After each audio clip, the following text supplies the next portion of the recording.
Good morning and welcome. I'd like to convene this session of the LFFA regular meeting. Can we have a roll call, please? Chair Carlos Palacios, substituted with Nicole Coburn. Here. Vice Chair Jamie Goldstein. Here. Board Member Martine Bernal. Here. Board Member Tina Friend. Here. Okay, so that takes us to additional materials. Do we have any additional materials on today's agenda? I have a copy of the draft report of the Santa Cruz Downtown Library renovation cost assessment that I wanted to share with all. Okay. That's And it looks like we also have a something from the Friends here.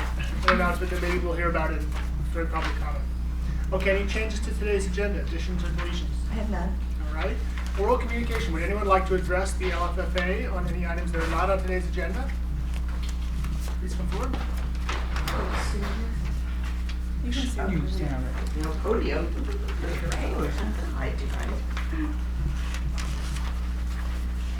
Good morning, and I'd like to wish everybody a healthy, happy holidays. And this is the time of the year when we often reflect back over the past, and even the past decade right now. Think about the past and also our hopes for the future. So Capitola and Felton are going to have really wonderful new libraries and great additions to their communities.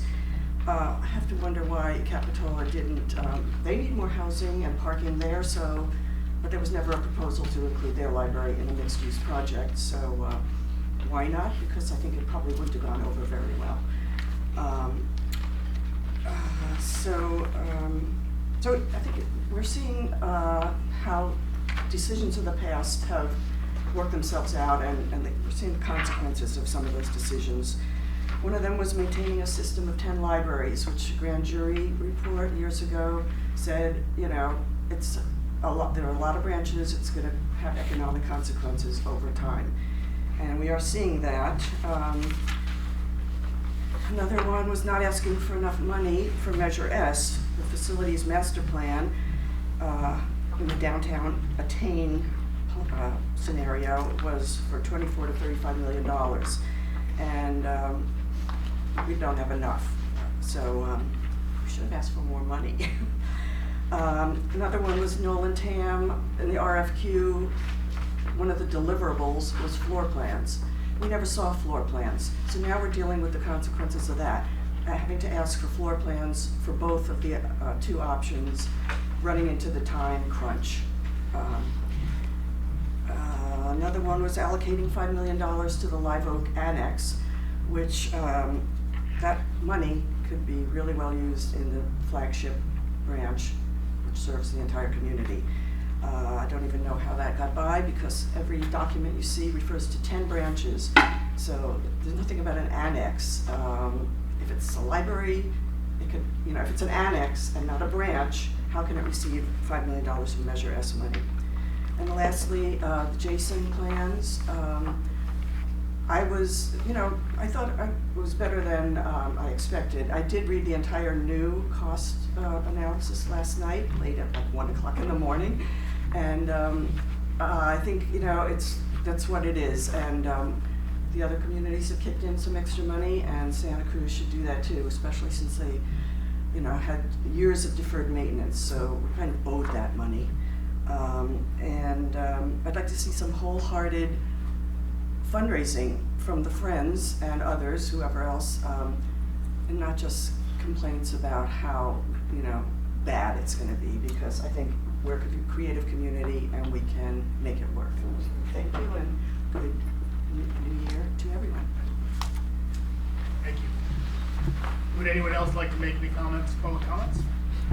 Seeing none, I will close public comment, which takes us to the Executive Director's report. I apologize. I have one more handout. It's timeline update on all the projects. Things are moving more slowly than we had anticipated, but the truth of the matter is it's becoming a more humane schedule for the staff involved in trying to open these libraries. I think that big change that we're seeing is pushing the Aptos construction about 6 months out. And so We will not, we were hoping to close, or open Capitola and close FPA sort of at the same time. We won't, have the luxury of doing that. And then you can see a lot of things have been shifted by maybe a quarter. I do wanna say that I had the opportunity to go to Felton this week, and it's spectacular. It took my breath away. I am very, very excited. We're scheduling the opening for January 25th. I think it will be a real wonderful opportunity for the community to get to see the kinds of changes we're talking about in public librarianship and how that plays out in a facility. Although it's a relatively small facility, it's going to be amazing. The community's worked really, really hard on that project and brought a lot of money and resources to the table. They've also raised money for a joint park, which they're calling a discovery zone, where kids can learn about nature and have environmental education opportunities. And I think that the two facilities together are just gonna have a really incredible impact on that community, and we'll be able to articulate better to all of our communities the power of investing in libraries at this point in time. So I was really, really excited. I hope you can all come out the 25th of January. I'm sure there'll be a place for the board on the agenda in the speeches in the morning.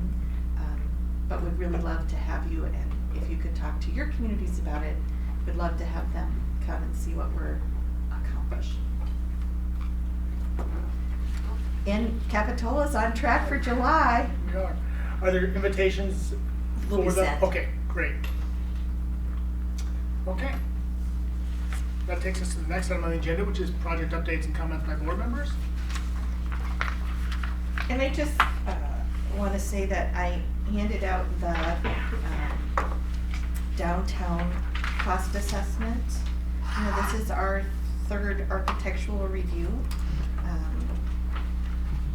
The subcommittee looks like they're going to be forwarding a request to do a greater cost analysis on a multi-use facility. I have to admit that I think the Jason Architecture did a really, really interesting look at this and brought things to the table that nobody had brought to the table. The suggestion really is to reduce the size of this building by about a third.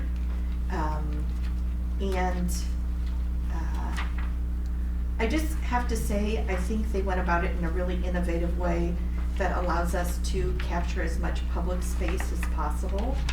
But I think that there are consequences to both the downtown library and the system as a whole.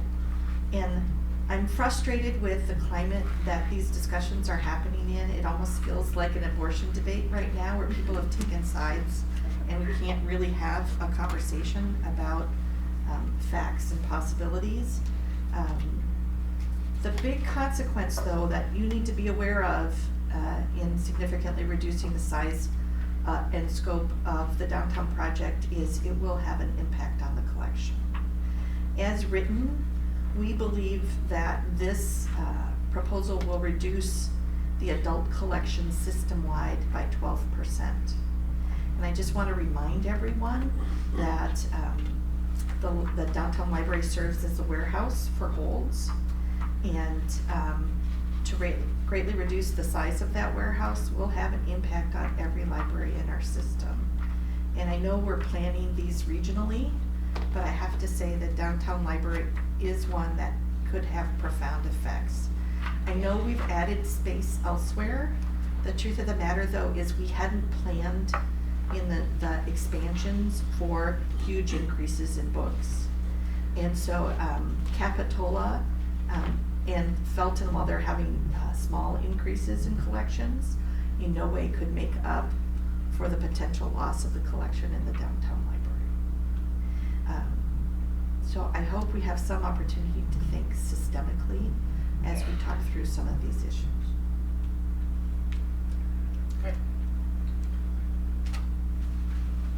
From a board member comments? Your board member comments, Okay, yes. just wanted to say that the update for Scotts Valley that Susan put in the library director's report is really spot on. We still are in the process of scoping ideas and possibilities, and I know we'll talk about this more during the LFFA portion of the agenda. But we had a scoping meeting, I think in late September, to look at the interior of the Scotts Valley Library and have a sense of knowing that Felton's going to be beautiful, Capitola is going to be beautiful, we're having improvements across the system. At Scotts Valley, what can we do to enhance the amenities, think about aesthetics, how are things working, not working? So really lean into it a little bit more than maybe our initial thoughts were. So we're gathering that, doing some work, and this will be a significant work item for our city, at least over the next quarter or so, to really get that nailed down.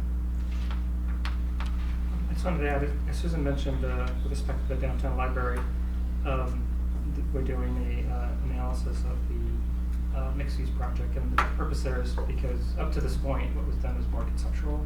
It really didn't get into the specifics of how the library would be laid out specifically, as well as how the housing and the other portion of the project would be laid out. So the intent is to really have a true apples-to-apples comparison of this approach versus the mixed-use project approach, which again hasn't really been done up to this point.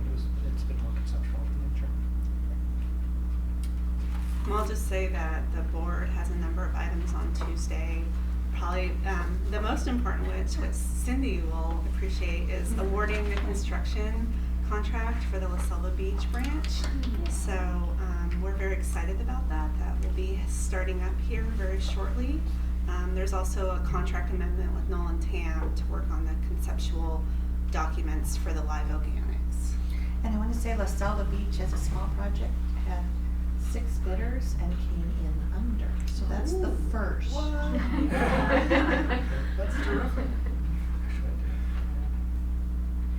Something I else? just want to, with respect to the other branches, Garden Parkfield and Branch 40, so on that front, we did get the proposals. They are higher than anticipated, so we'll have to, we looked at whether to cut back the projects, and my sense is that to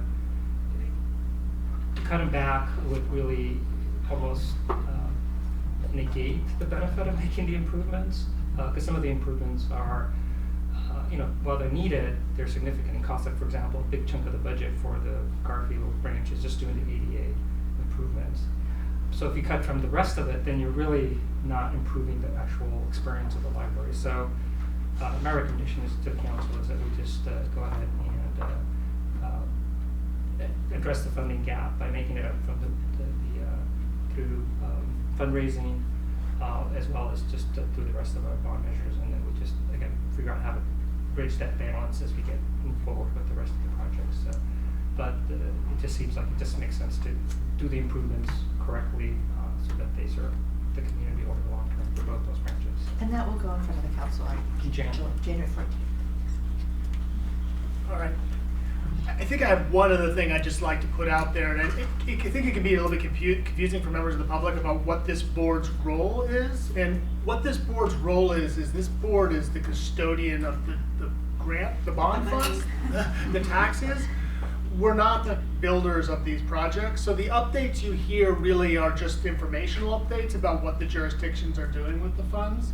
But the actual decisions about what each jurisdiction is doing with the bond funds, as long as it's consistent with the special tax, it's not this board's decision. So it's Scotts Valley's decision about how they use their allocation of these bond funds to improve the library. It's Santa Cruz's decision about how they use their allocation. And I know we frequently hear testimony about what the jurisdiction should be doing with the funds, or that they're making bad decisions.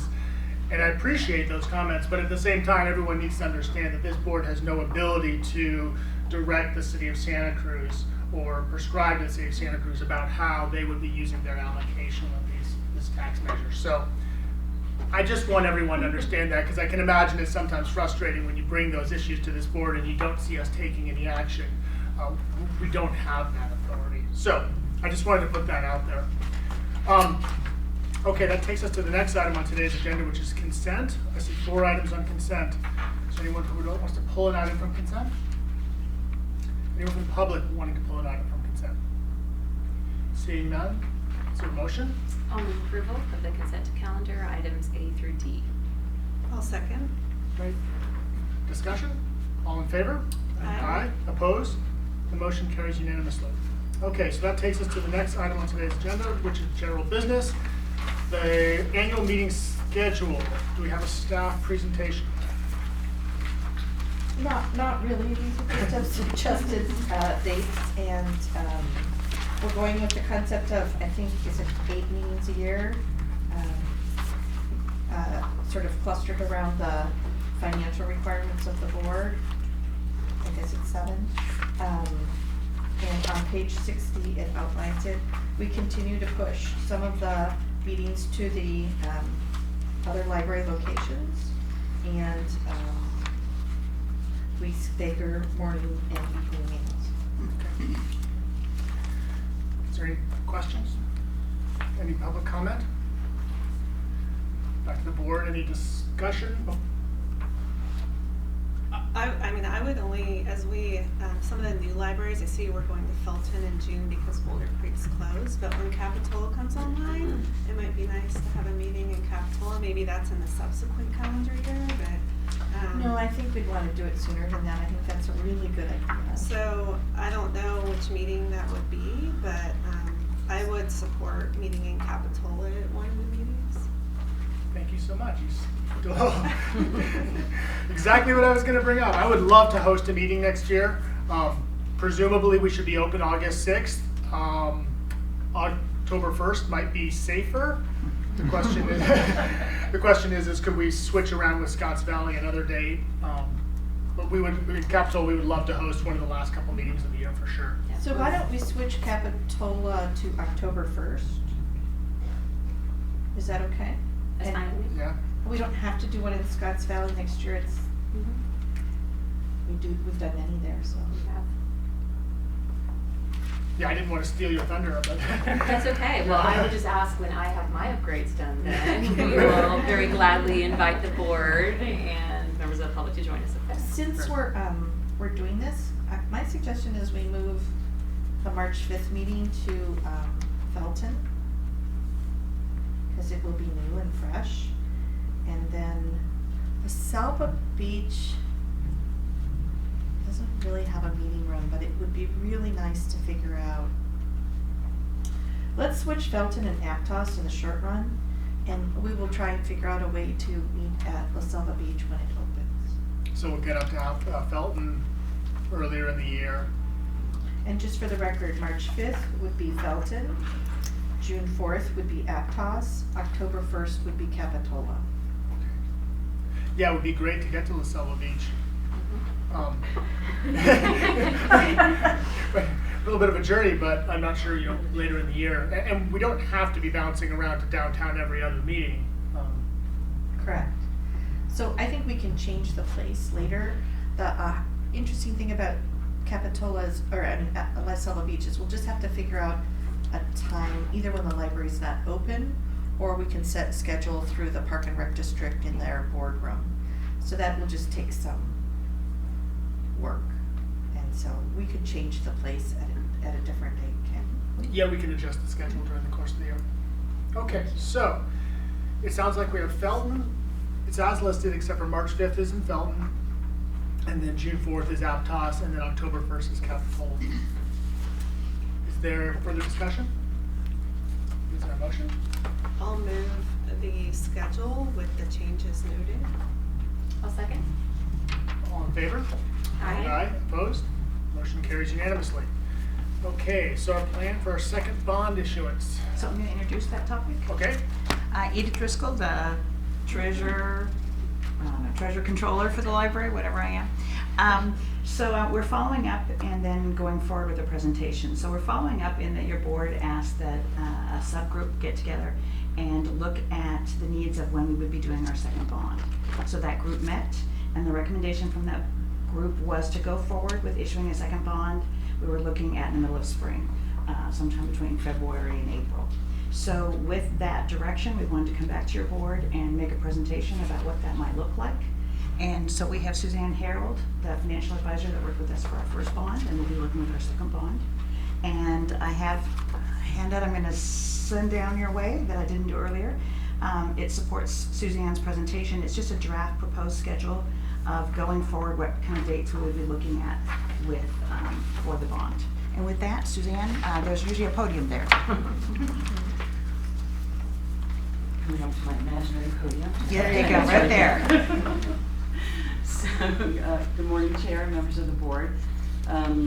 As Edith mentioned, the subcommittee met a few times during the last 6 months and decided that the optimum time to issue the second phase of the library bonds would be this spring.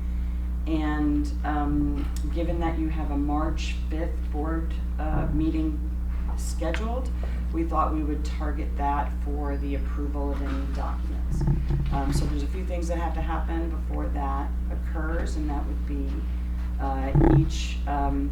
each participant in the LFFA would decide how much funding that they want from this next bond issue. I think there's a few that have already indicated they need the balance of the money, but then there may be, I think Scotts Valley and the city of Santa Cruz may want some, all, or none of their remaining allocation out of the next issue. So first decision would be how much you want to raise out of the next bond issue, and then there'll be an action in January to approve the consulting contracts for the bond consultants. That would be your bond counsel, your disclosure counsel, financial advisor, and the special tax consultant. I feel like we would use the same sale process that we did last time, which worked very well. It was a competitive sale of the bonds, and that would occur right after your board meeting in March to approve all the financing documents. So, and then the money would be available sometime at the end of April. The bond market conditions are really great right now. I'm going to actually say awesome. So you have about 25 years left to collect the special tax, and a 25-year bond issue right now, the average effective interest rate with all the costs included is less than 3.25%. So that's really great news, and we expect kind of those bond conditions to remain as they are today, at least for the next 3 or 4 months. So I'm available to answer any questions you have about the financing or the available annual pay-as-you-go money, anything like that. All right, are there any board questions? I guess my only question was that I was hoping we were going to have the money a little bit earlier. Just, is this, I didn't realize it was going to be the end of April. Well, the only reason it's the end of April is because your board meeting is scheduled for March 5th, so we can't actually print the offering documents and start to distribute that until after the board acts. So I was reluctant to ask you to have, schedule a special meeting just for that purpose, but you may decide you want to move your March meeting a few weeks earlier. You should have done these items in the opposite order. Sorry. Okay. Thanks. One suggestion might be we could come back with 2 suggestions if people want to look at their calendar, and if it's an issue that you may choose to propose changing the calendar, we would then just change the financing schedule. And I did check with the bond counsel and the other consultants about possibly being ready for your January 9th meeting, but that with the holiday it didn't work out. So we did try for January 9th. Would you like to add a special meeting? Yeah, I think I'd be happy to make, when it's appropriate time, a motion to reconsider that agenda item we just acted on, and then we can add a special agenda. It seems to make perfect sense. I think we can get together for a few hours in February. Yeah, or even just Makes moving the good March sense. meeting to February. Sure. My preference would be, because of the budget process, to keep the March meeting. Oh, But we could do the first Thursday of February, just add it at this point in time. And we could potentially just post the LFFA and not have the JPA meeting. in addition, it can just be a special meeting, which, Well, I have a question about that, 'cause Actually, I you're right, know that's- bond counsel yeah, in the that's a good past question. has been very specific about these actions being on a regular meeting, not a special meeting, so I would suggest we add a February meeting, just Right. to be safe. Because there is a special rule that says any financing authority, like this one, has to approve bond documents at a regular meeting. so we wouldn't want to amend our. Do you have the date? February 6th, first Thursday, is that what you said? Yeah, First February Thursday. February Still have the 6th, 9 a.m. Well, just procedurally, what we'll do is we'll get through this item and then we'll look for a motion to reconsider setting the schedule and we'll amend our. Is there any further questions for Suzanne? Is there public comment on this? Would it be helpful for members of the public to see that proposed schedule, or is it too premature? Oh, it's the public document. It's what we're talking about here. Whatever she has about the proposed Yeah, schedule. whatever's been Okay. distributed to the board is public, so Do you need you're more welcome to a copies? copy of it. I don't know how to do this, I just, Oh, Avon can. Okay. Yeah, Okay, thank you. all right. just So, my notes. just one. If you don't mind, so if we do the first meeting in February, you can probably, you'll have the funding, like, right either at the end of February or the first week of March. Is that- Yeah, so we'll is that basically acceptable? move things back 30 days. Do you need us to approve the schedule? I do not. Okay.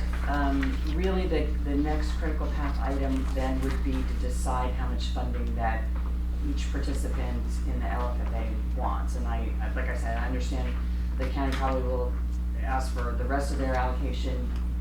Capitola wants needs the rest of their allocation. Yes. And again, I'm not, excuse me, I'm not quite sure what Santa Cruz and Scotts Valley would like from their allocation. So that's kind of the critical path. We could have that decision in a week or so. Yeah, we're looking at this. That would be great, and then we could go ahead and move forward and just let me know what the agenda deadline is for that first meeting in February. Thanks. Okay. So we close public comment, bringing it back to the board. Sounds like county and Capitola want the remainder of the process. Yeah, so the county, because of our schedule, all of our projects will be done within the next 3 years. So we would like to go all in, so to speak, with the next issuance so that we can fully fund our projects. Capitola's in the same boat. We will be done with our project hopefully within 6 months. So we would like the remainder of our proceeds. Right. We have enough cash on hand in PAYGO to cover the Branson 40 and Garfield projects, and so we'll just leave the remainder for future issuance once we proceed with the downtown project. And then for Scotts Valley, I think that we will want to fully go in the second issuance as well. Our list of projects are a lot of renovations, interior things, and I think going now gives us a 3-year horizon to get it done. I think that's exactly the time we want to see. So as I referenced earlier in the comments, we're still kind of putting together our schedules and some work, but my very strong sense right now is we'll want to go. But we'll have an answer by next week, by December 16th. Perfect. We'll be talking by December 16th. Okay. So I believe that concludes this item unless there's any further discussion. And before I adjourn, do we want to reconsider our regular meeting schedule?